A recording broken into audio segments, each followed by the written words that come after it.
Welcome to the Steel Birds podcast, starring your hosts Corey King and Harry Brockington IV, aka Brock. What's going on, man? How goes it? What's up, man? 4-1 now, 3-1 now, man. Yeah, we Boo. both some fucking losers this week. Boo. Us more so than y'all, I would argue, but L's and who's to L's say? still staying, especially the way we Yeah, lost, man. yeah, but yeah. So today we are going to just break down our week 4 games, and then get into week 5. The Eagles are on a bye this week, thank God. But we're still gonna look ahead and talk about what we want to see from our teams coming forward, or going forward. Sorry. But yeah, start us off, man, because I got a lot to say about the Eagles, and since we got a bye, I want to go. I'll go after you. But All how right. did how y'all's game go? How do you feel about it? Man, obviously, like I said, we lost. It sucks when games like that happen because, like, a lot of encouraging things happen, but you would have liked to see those things happen and then it still result in a W. Yeah, A lot of great things from Justin Fields, man. It's it's still early in the season, but it's starting to look like Buddy has figured it out. He that it's starting to feel like it was just the Bears, because a lot of people kept saying, this is year 3 with the Bears, whatever, he should be progressing. He shouldn't be doing these things. But man, sometimes, and people are starting to talk about it with Baker now and Sam Darnold.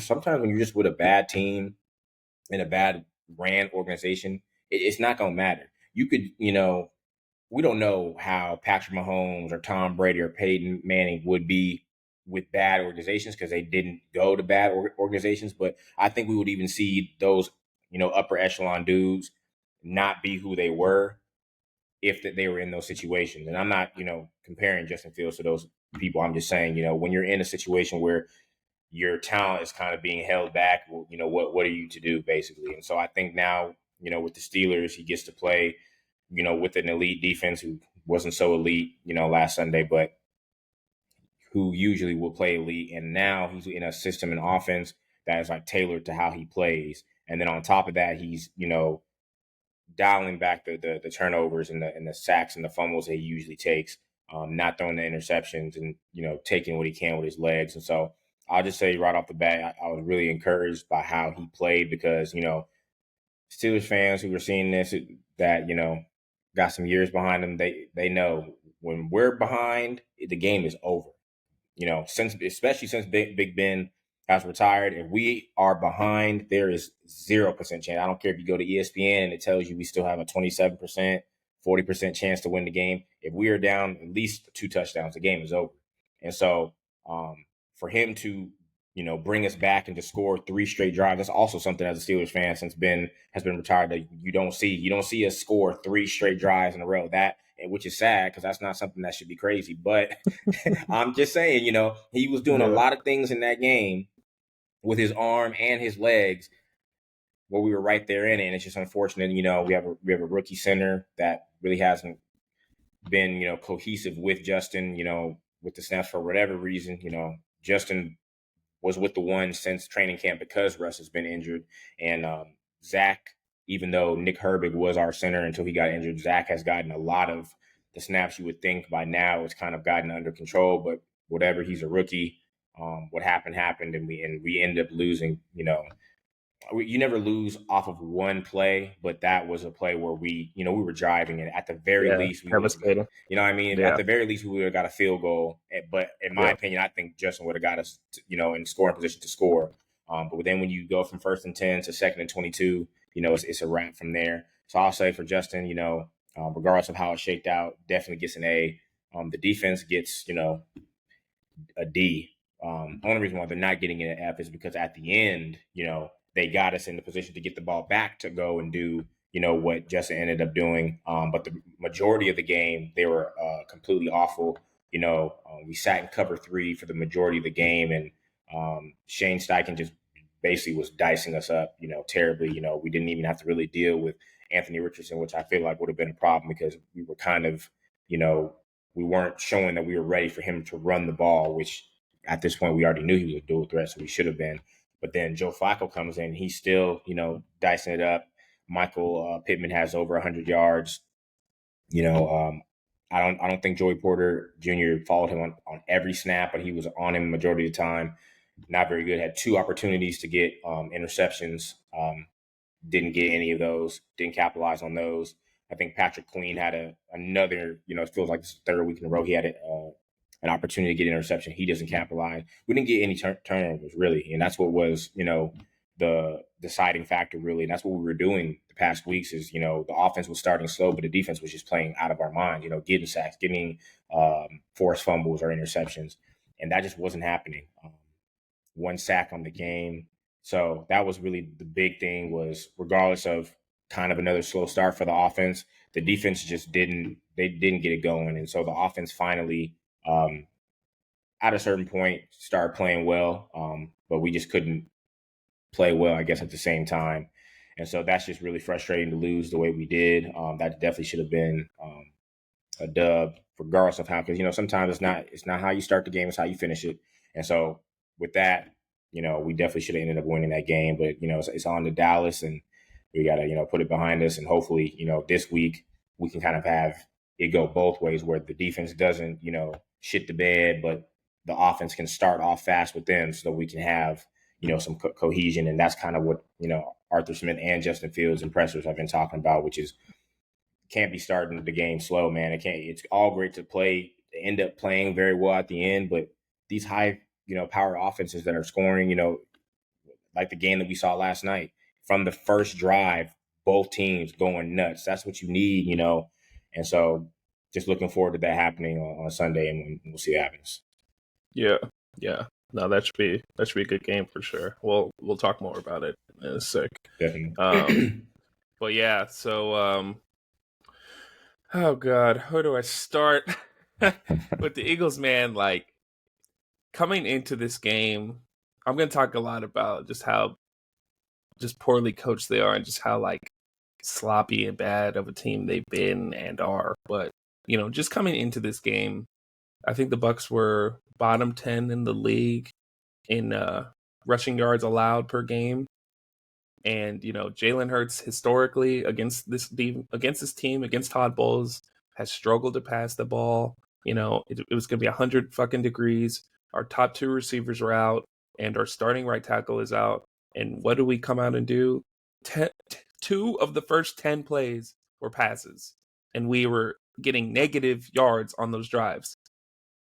Like, it doesn't make any sense, man. Like, Todd Bowles, I think someone said I think it was on the Philly Special podcast, my guy Shio Kapadia said, Todd Bowles since 2021 has like a 46% blitz rate in general. Against the Eagles, it's 57%. And we were just going right into it. We were just passing the ball, letting them do whatever they wanted to us on defense. Right. Just so bad. Like, and then, this has nothing to do with the offense, but just another example of just how poorly coached the Eagles are in this specific game was there was a punt later on in the game. The Eagles were receiving, and Isaiah Rodgers is the corner, and he blocks the gunner into Cooper DeJean and causes a muff. And he thought, based on his rules and what he's been told, that blocking someone into the returner would be fine, and the Eagles would still get the ball back. He thought it would be a flag on the guy who ran into the ball, and he said, like, those are my rules. I thought, it's like, how poorly coached can you be to realize, like, that's clearly not how football works. That's not how punts work. You don't get to just push people into the returner and be like, well, whatever happens, we still get the ball. Everybody would do that. That's a thing. What? Yeah, that's worse than the 49ers not knowing the overtime rules in the Super Bowl. Like, that is just inexcusable shit, man. So, again, and then back to the offense, like, I think it was one of the earlier plays in the third quarter in the second half. Okay, you guys were passing on the first half, whatever. Early in the third quarter, Saquon Barkley has a 59-yard run. Let me ask you, how many more touches did he get? How many more handoffs did he get after that 59-yard run for the rest of the game? I'll say it was one. It was one. It was one. He was getting 26 touches a game entering this game. He had 12 in this game. When both of your two, not one, but two of your top two receivers are out and your right tackle is out.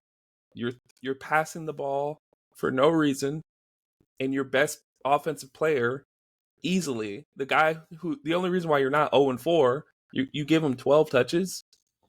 It's just inexcusable, man. Like, so, some of the things I was seeing, the Eagles have lost the turnover battle in 12 straight games. They're minus 15 total since they played Kansas City last year.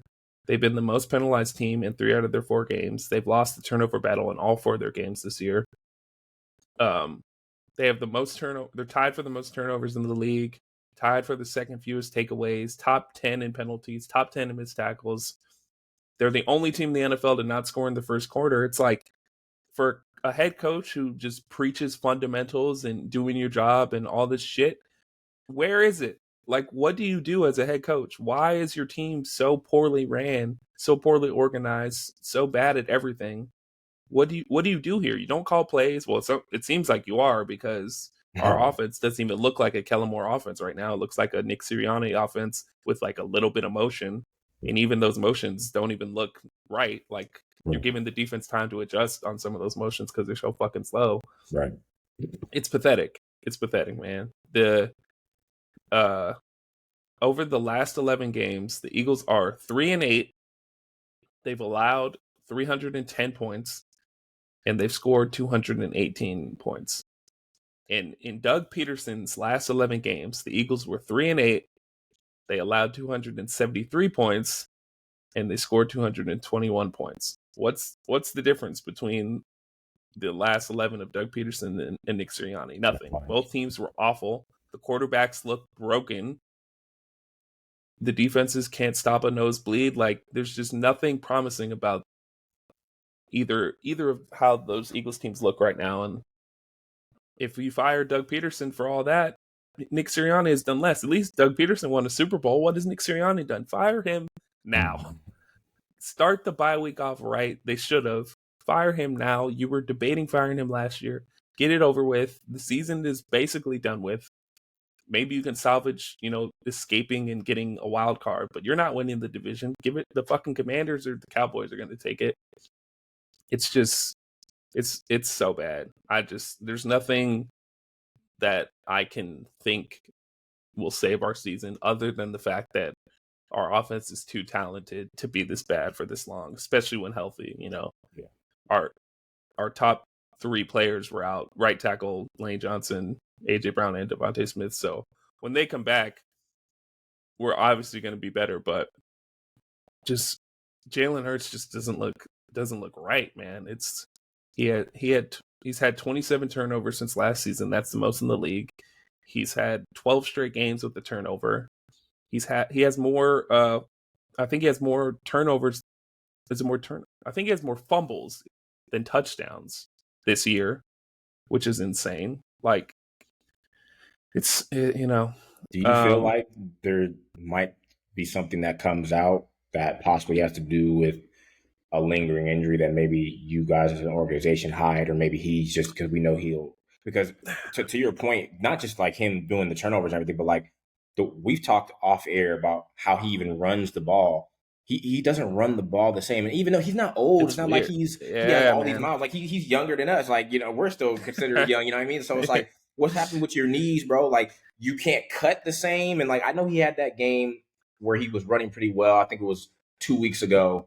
And he was kind of trucking. Falcons, he was like trucking people and stuff like that. But it's like laterally, like, he would kind of, it's gone. He would give you a little something, and like he would be able to burst, and like all that. Yeah. Something is wrong, I feel like, possibly. Do you feel that way?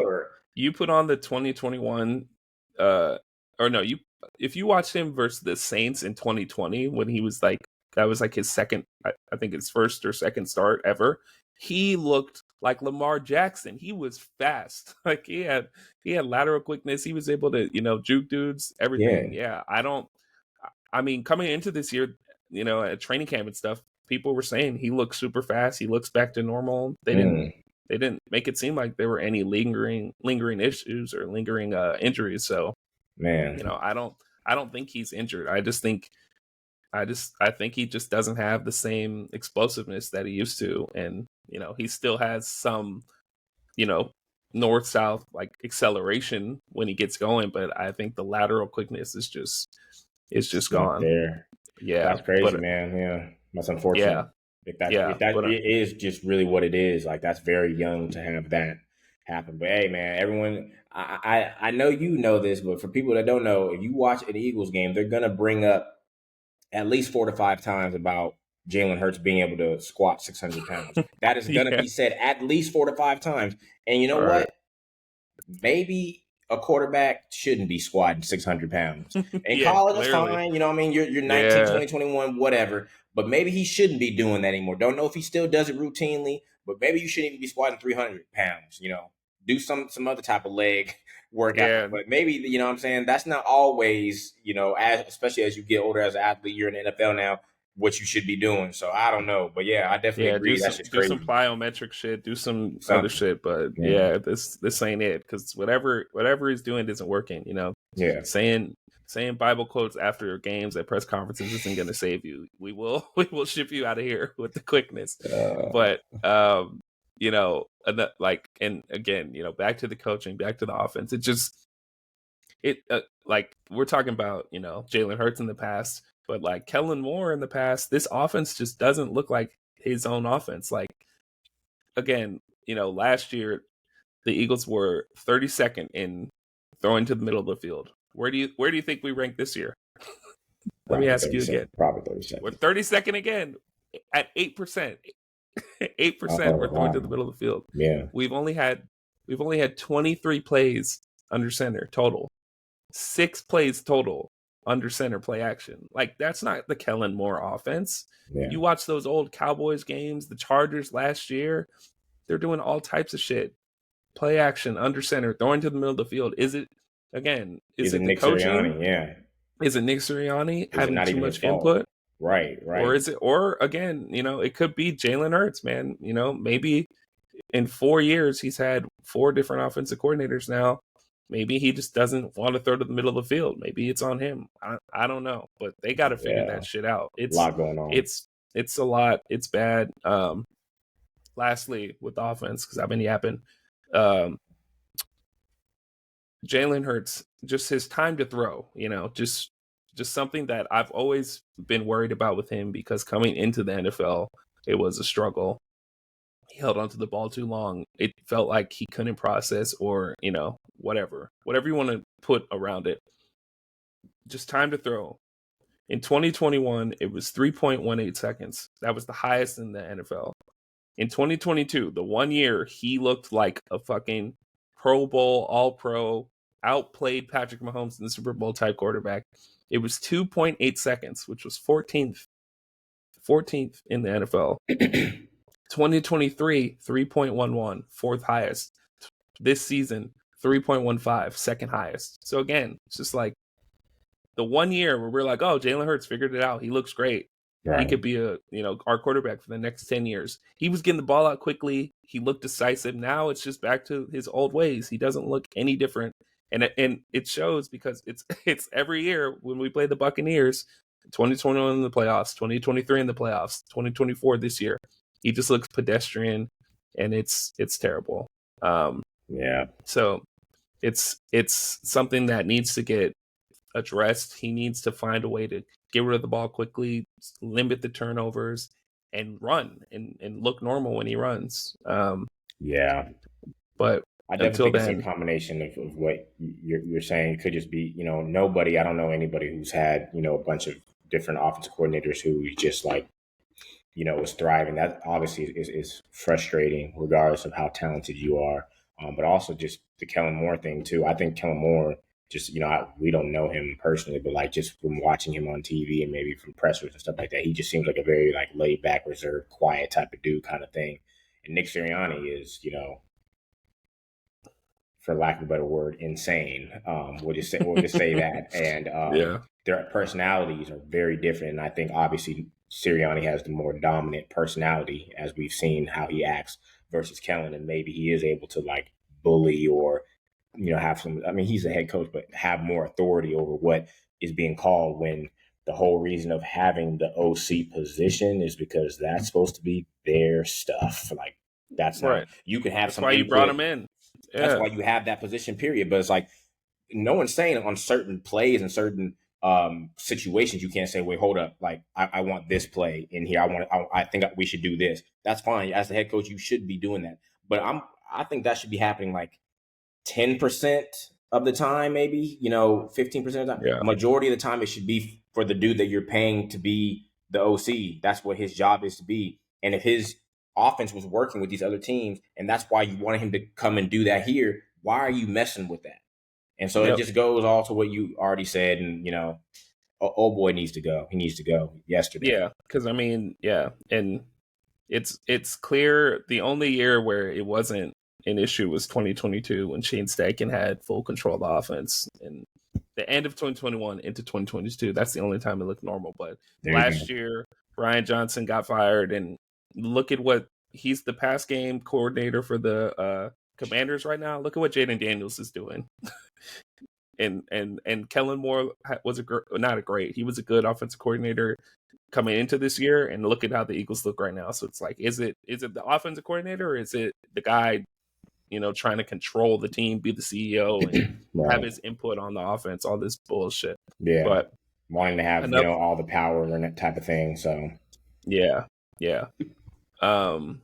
But quickly, just talk about the defense. They also look terrible. After a promising game against the Saints, in this game, it's like the Saints like did what the Eagles are good at, which is like being in heavier personnel, 12, 13 personnel, and running the ball a lot, and the Eagles were able to stop it in 5 down fronts. But they can't, in 11 personnel, any quarterback can just pick the Eagles apart and run on them. They can't stop it for some reason. The corners are too off. They're passive. They're playing 10 yards off, and any quarterback can dink and dunk, throw screens, flats all day. And then we're top 10 or bottom 10 in missed tackles. We have the most missed tackles in the league, I think, this year. Or in this game specifically, we definitely had the most. We had 16 missed tackles. So, like, if you just throw the ball and your receiver catches it, there's a chance he's going to get yards after the catch because we're not going to tackle him with the first guy. So, his corners don't challenge anyone. When we have corners who have the talent to play man, Quinion and Slay can lock dudes up. Like, let them just play press. At least you don't have to play man all the time, but just something has to be different.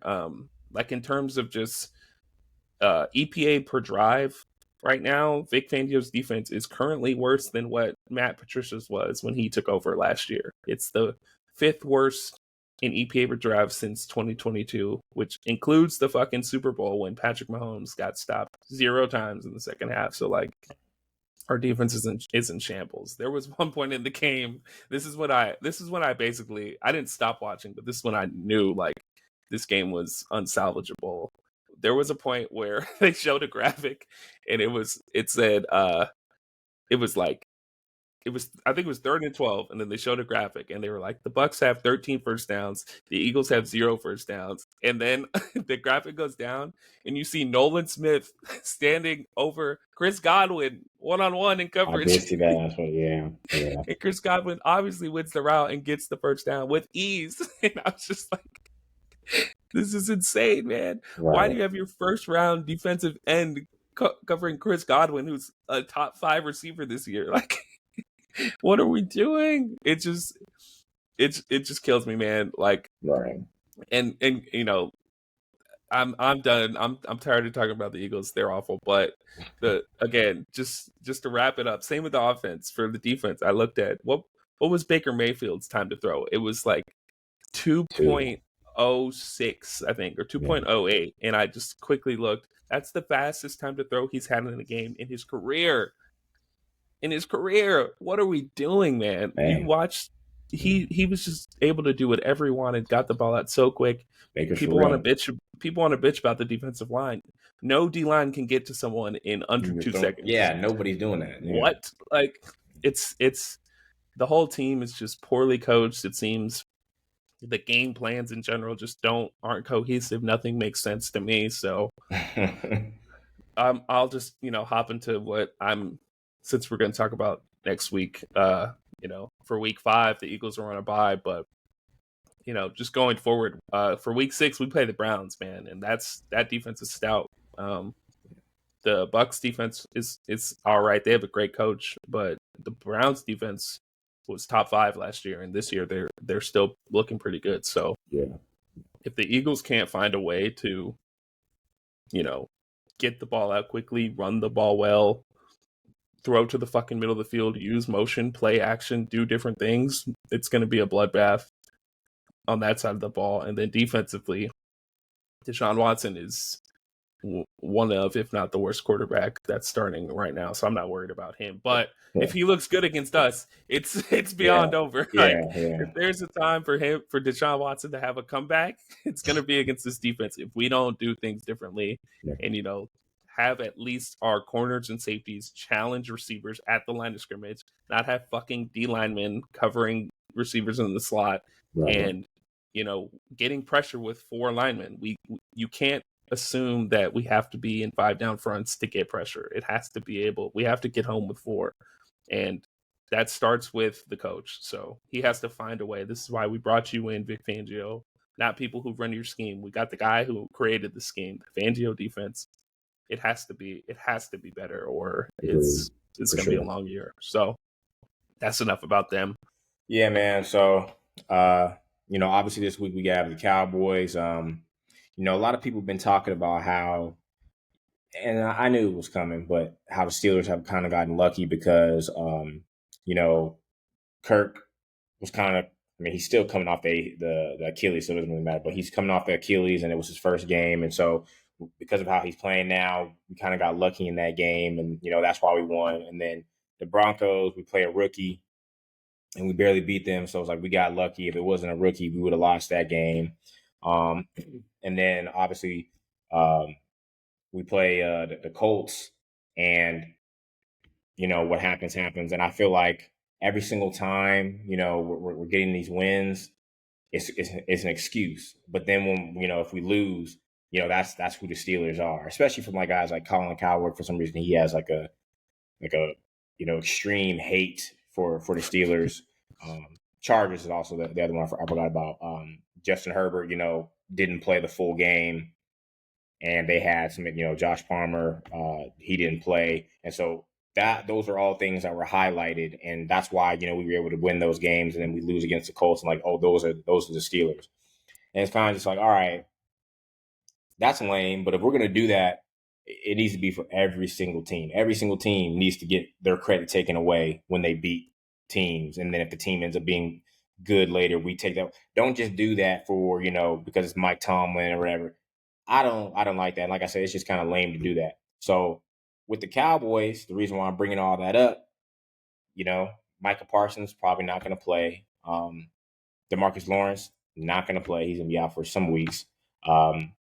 Trayvon Diggs just, he didn't practice, or he was limited in practice, so they don't know if he's going to play. And they might have some other injuries that, they're not going to be at 100%.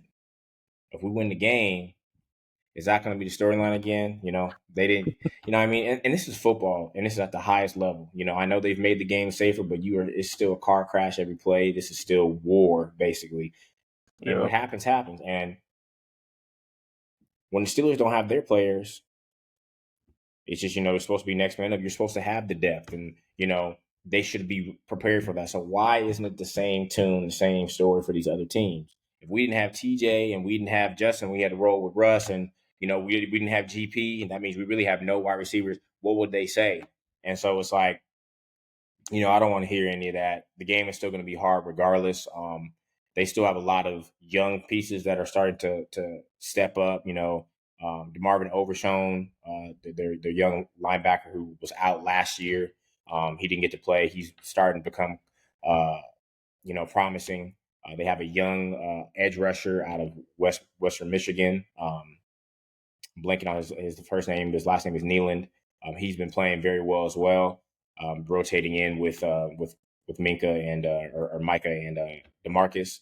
And so it's not like they're just going to roll some bums out there. Dak is still healthy. They have a running back committee that's still going to be, you know, it's still going to be a force that we're going to have to stop. And so what I'm looking for them to do is just like, we got to get through that game healthy. We can't afford any more injuries, specifically on the offensive line. We can't afford any, but looking to play a clean game on the offense side of the ball, start fast as we've talked about. And then defensively, you had that 1 week of a hiccup, got to get back to it because, we're specifically going to need it this week because somebody who is a star for them that is going to play is CeeDee Lamb. And he's been playing out of his mind.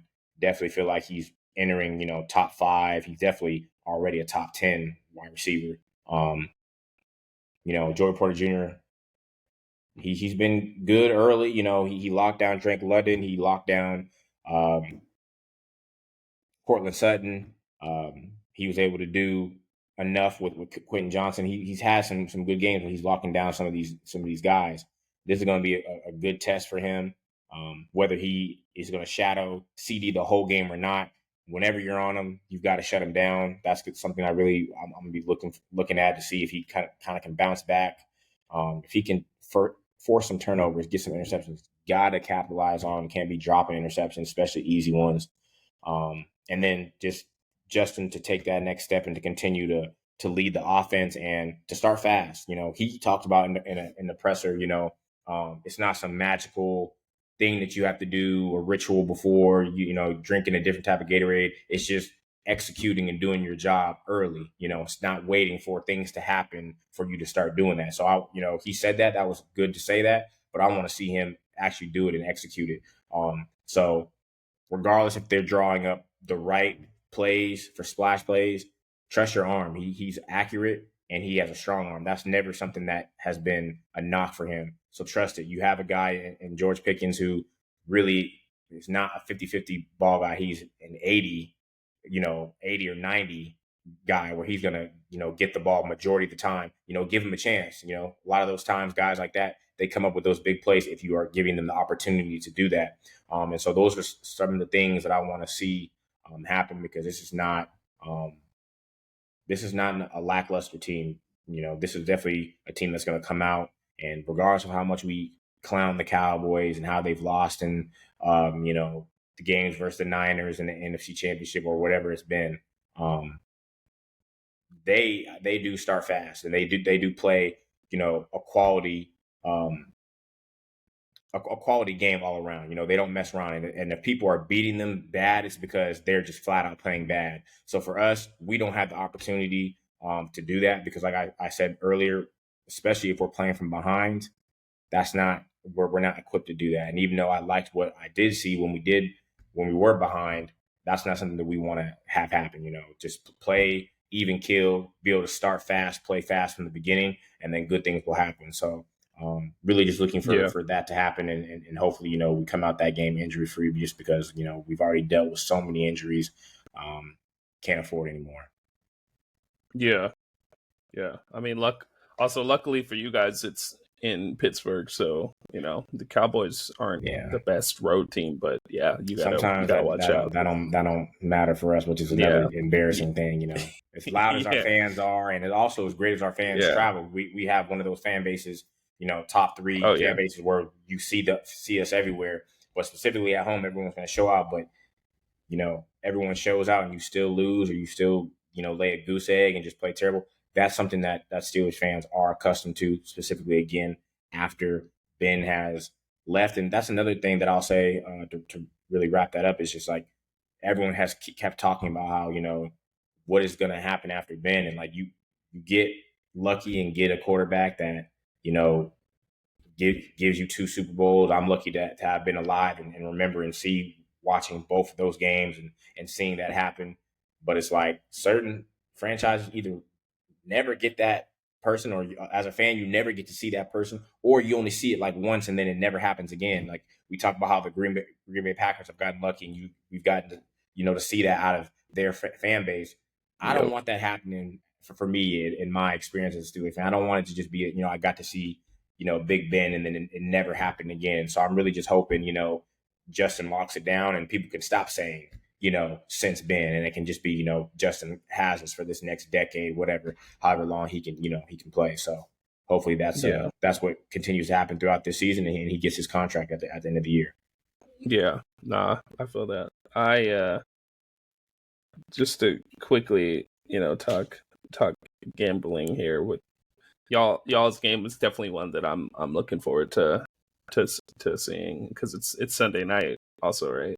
Yep, prime time. Yep. Yeah. So yeah, all eyes are going to be on y'all. But I think Justin Fields is really coming along, like you've been saying, and I think his, just looking at FanDuel here, his total for passing yards is only 186. So like, just based on how he's been coming along, and with the Cowboys defense being a little banged up, I definitely could see him getting over that number easily. So just for y'all listening, just a little small little parlay, just Justin Fields over 186.5 passing yards, and Steelers money line is plus 200. So that's pretty good odds right there. I would definitely look into taking that just for that game, and then I'll be looking forward to watching good football across the league Sunday and not have to worry about my team. So right, yeah, you always get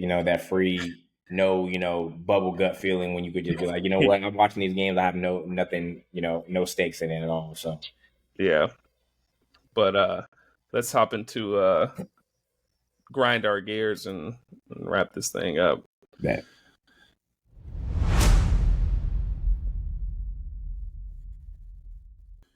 All right. What grinds my gears is the motherfucking Philadelphia Eagles, man. They just they always know how to get me. Every year it's something new. They keep me on my toes. They say the best relationships, they say, are the ones, where you what's it called? You're never bored. There's always romance. There's always something going on. Right. That's how I feel about the Eagles. They're always gonna keep me locked in, because they can never just be consistent with how they act. Right. But all that to say, specifically, okay, whatever. The Eagles lost. It happens. They look terrible. It happens. But now they're losing the bye week. Fucking Darius Slay went on Micah Parsons' podcast, and they're kikiing and ha-haing about how bad CJ Gardner-Johnson played, because before the game he was talking crazy, and of course he got torched, and he's one of the lowest graded players in the league. He leads, I think he's top 10 or top 5 in missed tackles for safeties. Really? Just awful. We could have tried to get Xavier McKinney or my guy Justin Simmons, who are playing great right now, and right. We got Chauncey Gardner-Johnson back. Let's run back 2022, and right. He hasn't shown anything.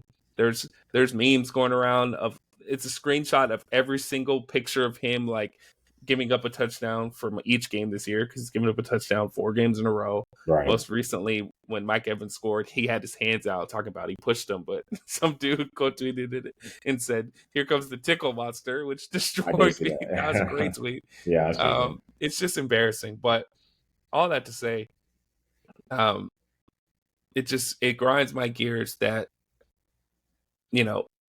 not all players, but a player like Slay, who like is a good guy, he's nice, whatever. Yeah. It's just embarrassing and annoying to just be all buddy with a Cowboys player during the bye week when you just got blown the fuck out. And dude. I know it's not that serious. Y'all can have your hobbies. Football doesn't have to be your entire life. Go ahead, do your podcast. I don't give a fuck. Right. But the fact, it just looks so bad to be like laughing at one of your teammates. With a Cowboy of all teams, Cowboy, like rival, you could. Man. It should have you should have been like, you know what, we got ran.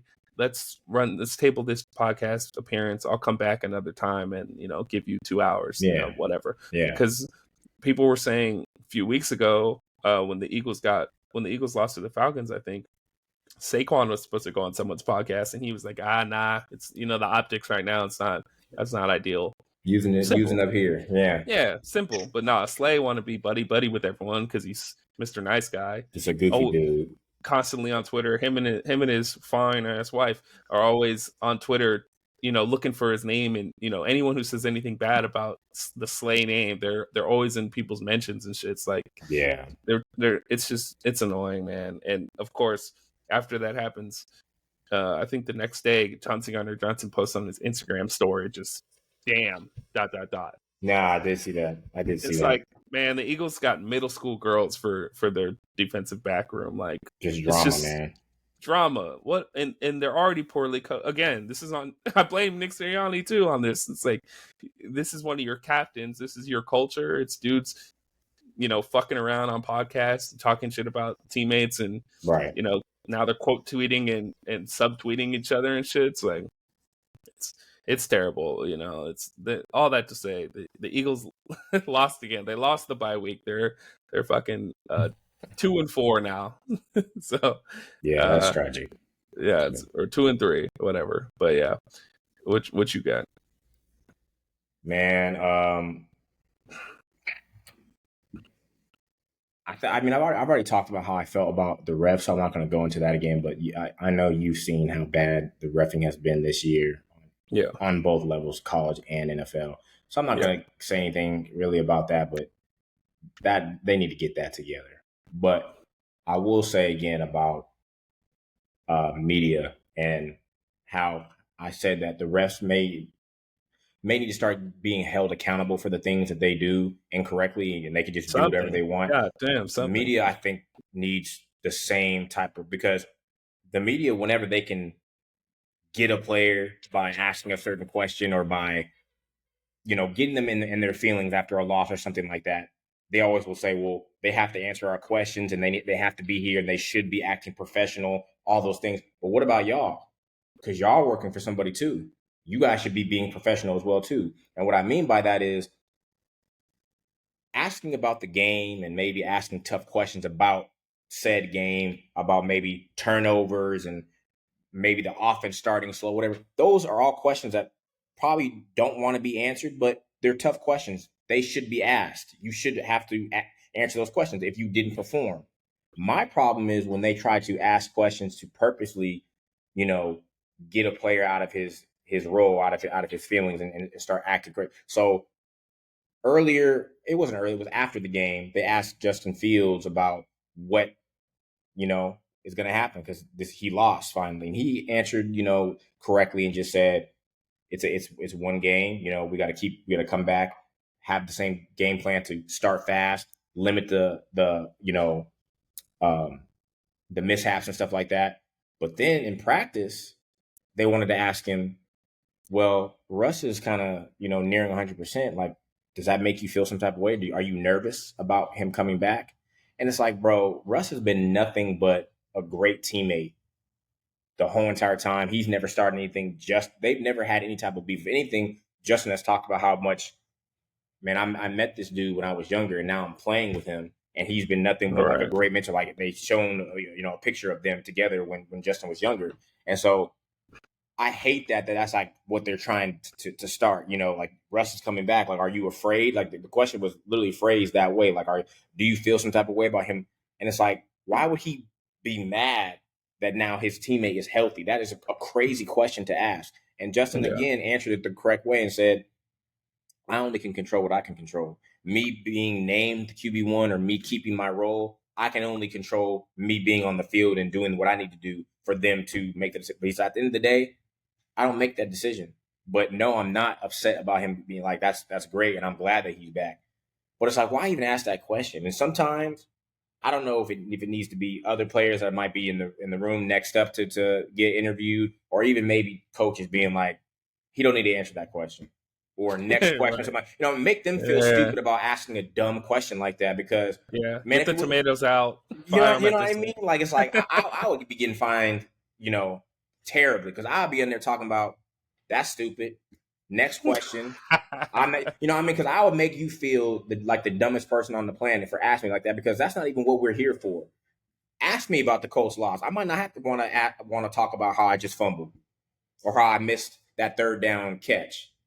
I'll talk about that though, because that's on me. I'm not going to sit here and let you try to start like a soap opera about me and the next guy that's behind me coming back. That's just lame to me. So it's like I want the media to be held accountable for what they ask and what they do too, because I can't think of it. There's another situation where it was just like it just kind of got out of switching sports.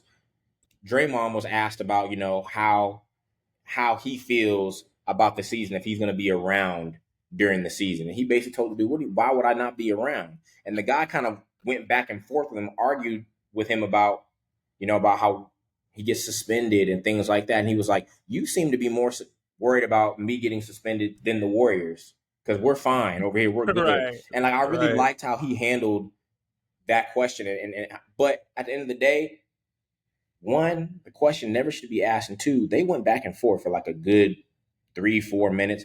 Other people have questions. Other people who are working for Right. other companies want those questions answered.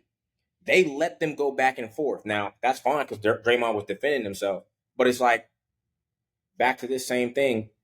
It shouldn't even be any of that. And so I really want to see somebody take accountability for other things other than the players, because the players are always getting punished and the players are always, it's always players, everything's on them. No, it's not, man. Hold everybody to the same standard, whether it's the Yeah. refs, whether it's the media, whether it's a GM or an owner. Everybody should have the Nah, same type that's of standards to perform and be accountable for what they're saying and what they're doing. So nah, that's what grinds my gears, man. nah. That's a good take. And not to get too woke on y'all, but I feel like there's a racial component with that too. I always feel like when it comes to black athletes, people are always trying to be like, well, this is what they should do. We pay their salaries. They need to be professional. Like, do what I say. It's like that Right. sounds a little too slavish to me. I don't like hearing shit like that. So Yeah. I definitely get what you're saying. It does bother me the way they kind of, Yeah. it's not talked down to athletes sometimes, but it's just kind of like there's the level of respect needs to be a little higher in some Yeah. instances, And it like just you're needs to be saying. the same type of thing. Like if a media member steps out of line, what's happening to them?